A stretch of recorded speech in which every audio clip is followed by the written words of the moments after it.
Hi guys, today we're going to be talking about abbreviated training and how it fits into the bigger picture of resistance training. When I just started training, the only information we had available to us about bodybuilding back in Ukraine were training programs of Arnold Schwarzenegger that were probably plagiarized from his Encyclopedia of Modern Bodybuilding. And as most of you probably know, those are high volume, high frequency training programs, which was the norm at that time. But then sometimes around the 80s, there was change in thinking and people started talking more and more about the importance of recovery. And Mike Menzer was one of those people. And although his heavy-duty methodology never really became mainstream, there was still this turn of tide and people started gravitating more and more towards lesser frequency and lesser volume with their training. And I think training program of Lee Haney could be a good illustration of that. Because although I think we can all agree that it's not necessarily ideal for a drug-free athlete, but at the same time it's pretty reasonable. And then once Dorian Yates took over the sport, he took it even further and sort of reincarnated heavy-duty methodology. And if you're not familiar with that methodology, one of the biggest differences it proposes are that number one, you train each body part only once a week. And number two, you perform only one all-out work set in each exercise after sufficient warm-up. And since Dorian Yates was the man when I was still relatively new, of course I had to try it, and with certain success, at least in the beginning. But then I also hit the wall pretty soon. And looking back at it, I think the reason for why it worked out that way was that heavy-duty methodology is very good at enabling you to recruit high threshold muscle fibers, but at the same time it's not necessarily optimum to fully maximize the hypertrophy of those fibers. And another thing that happens is that as you become better and better at pushing yourself to the limit at each training session, the risk of you burning out is also becoming greater and greater. And I think this is something that is counterintuitive for a lot of people, because they think that since you employing basically minimalistic training style, the risk of overtraining is almost zero. But that's not the case at all. And it has to do with the psychological strain that type of training requires. And another thing that comes with this territory is the risk of injuries. And Dorian Yates himself was a good illustration of that, because he sustained multiple injuries during his competitive career. And in fact, that's how his competitive career ended. And once Dorian Yates was out of the picture, there was a change in trend towards more traditional training styles. And I think, so for example, training program of Ronnie Coleman is a lot more conventional. But then once Jay Cutler became Mr. Olympia, he basically brought the volume back to the levels where they were back during so-called golden days of the bodybuilding. And the only difference now that training each body part only once a week became sort of more or less a norm. And the only place where heavy-duty methodology sort of stuck around were the so-called natural bodybuilding circles, with Stuart McRoberts being one of the most well-known names in that area. And this is how I personally was introduced to abbreviated training, from his book, Brawn. And if you saw some of my previous videos, you might remember me saying that this book had the greatest influence on my training philosophy. And one of the biggest things that Stuart McRoberts should get credit for is stating that, making an argument that training with and without steroids is not as similar as was advertised back at that time. And I speak about some of those things in my video Energy Budget if you want to go more in depth on that topic. And after making that argument, Stuart McRoberts made a proposal of a training program that is more appropriate for people who train without steroids. And that's how abbreviated training came around. And just to give you some of the highlights of abbreviated training, there are the number one, you train only 2 or 3 times a week. And number two, you focus mostly on basic compound movements. And this is probably one of the biggest differences between abbreviated training and heavy duty training, because heavy-duty training does not necessarily discriminate against isolation movements. And the way Stuart McRoberts explains it is that if you focus on big exercises such as squats, deadlifts, presses, rows, and so on, the smaller body parts will also get plenty of stimulation. And another argument that he presents is that most people who train without steroids never really get to the point where they even need to worry about small things such as making sure that all heads of your triceps are equally developed and so on. And all that makes sense to at least some extent. And the only thing that sort of didn't resonate for me right from the start was the heavy emphasis on genetical differences. And although I do understand that genetical differences make huge impact at the highest level of the sport, so like Olympic Games or Mr. Olympia contests, but at the same time, we have to honestly admit that most people never really come even close to fully realizing their genetical potential. And that's why I do not believe that that should be a significant concern. So for example, when I just started training, I remember very distinctly that I was not genetically superior to any of my friends. And although I made pretty decent progress with my training, I know for sure that I did not fully realize my genetic potential because most of my training was done either in the martial arts or in the military. But aside from that, this book came around at a perfect time because that was also the time when I started getting a little puzzled by the bodybuilding methodology and most of all by the lack of consensus on what is it that we're supposed to do at the gym.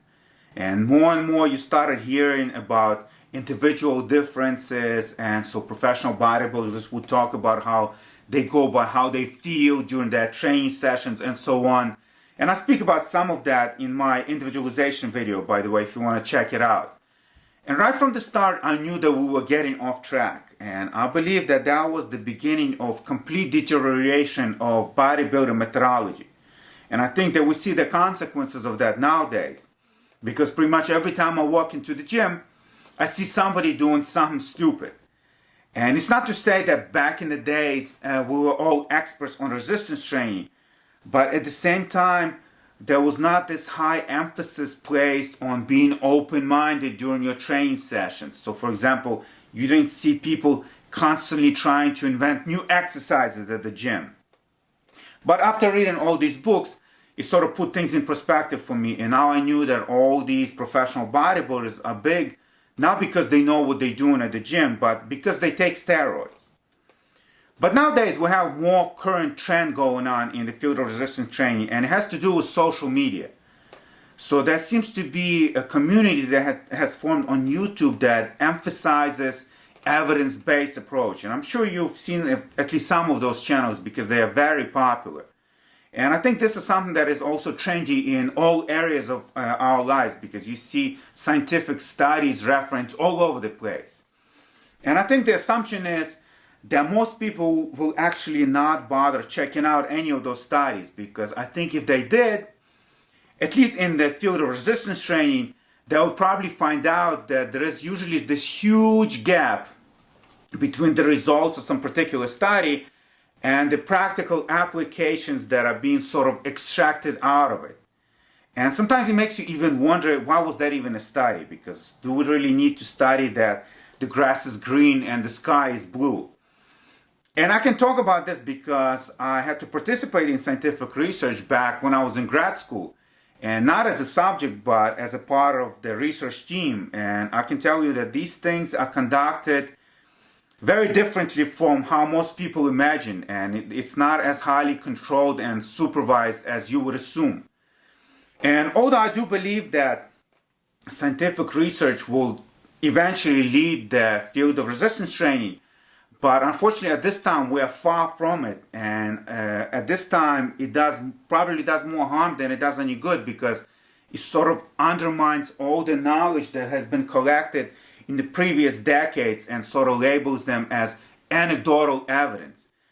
And luckily, I'm not the one who feels that way, and there are a lot of prominent names in this area that say the same thing.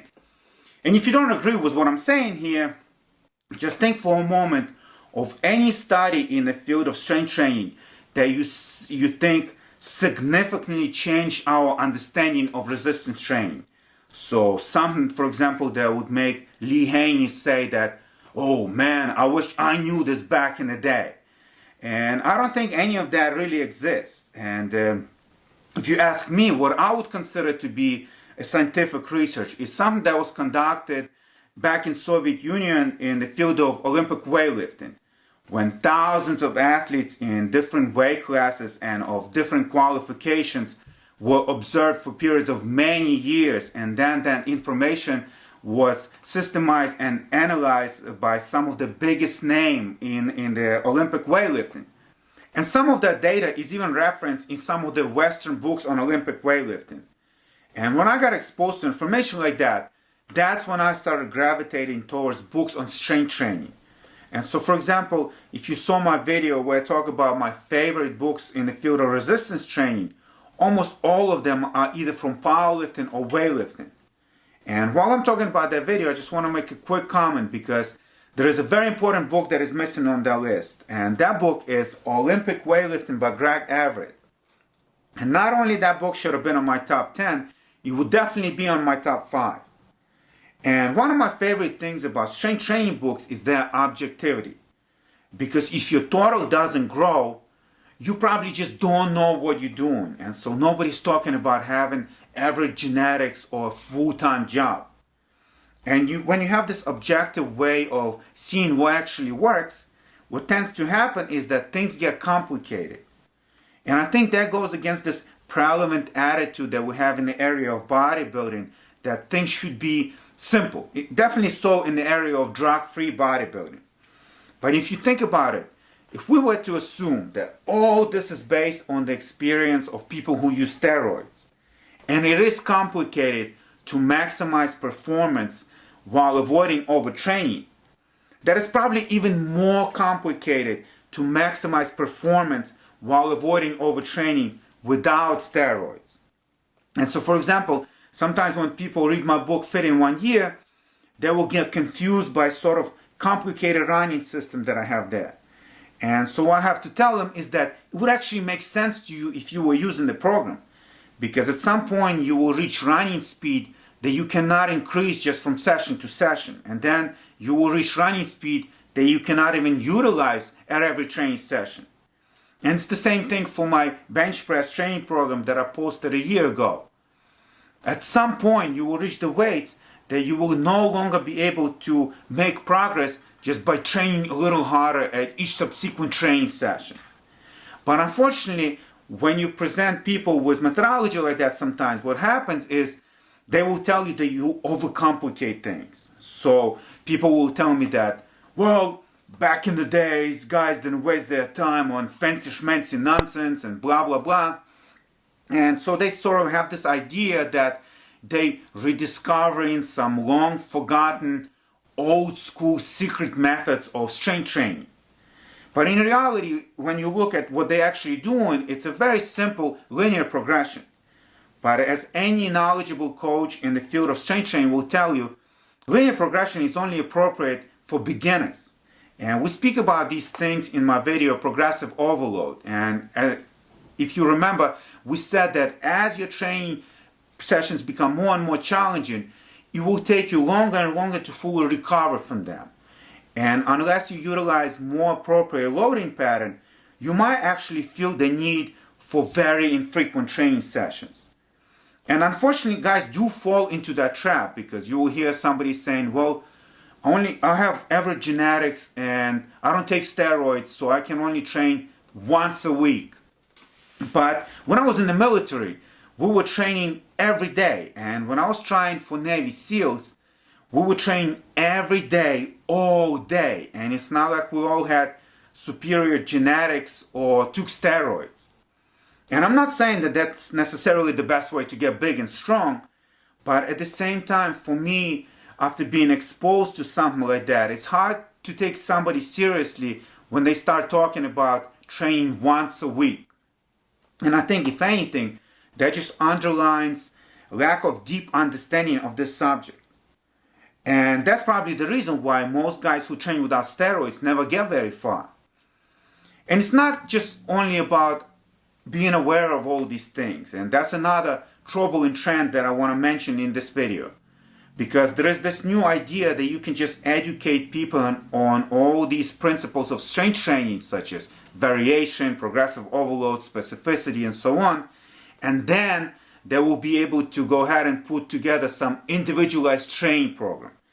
And I believe that's a little silly, because it's the same thing as if I was to teach you jab, cross, hook, uppercut, and then put you in the ring and think that you will figure it all out in a real fight. And I think the reason why we see a lot of these newer books coming out without any templates whatsoever is because they don't want to be labeled as cookie cutter programs. So for example, American College of Sports Medicine Resources for Personal Trainer does not include a single template of how that information could be put together in practice. And I'm not a fan of that. What I'm a proponent of is something like starting strength, where Mark Rippetoe explained all these different factors that have to be taken into account while putting together a training program, but then also shows you how to put it all together. And if you think about it, there is nothing groundbreaking about any single element of starting strength program. But that specific combination just happened to be very effective, because at the end of the day, it's about how you put it all together. And I believe in that. And if you read either one of my books, you probably know that unless you are a very advanced athlete or you're recovering around from an injury or something like that, I usually insist that you follow my programs how they are written, because only my best training programs are included in those books. And some of those training programs are more than 20 years old, and others took more than 20 years to develop. So for example, my second advanced training program was finalized not that long ago. And just to finish this episode up, I do believe that all my training programs are abbreviated, but at the same time, I do not believe in extreme applications of that philosophy. And another thing is that these things are not necessarily simple, because in order for you to put together an effective training program, you have to take into account multiple training variables at the same time, and it just it's not necessarily a simple thing to do. And we touched on some of those variables in this video, and if you feel like some of it sort of went over your head, I can tell you that I'm discussing all these things we mentioned here in at least one of the videos that I already have posted on this channel.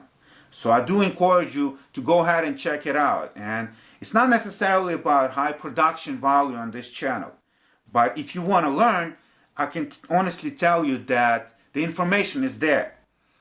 And if you guys have some good idea of a topic that you would like me to discuss in one of my future videos, I would really appreciate if you could put it in the comments. But aside from that, this is all I have for you guys for today. So as always, thank you for stopping by, and I'll see you next time.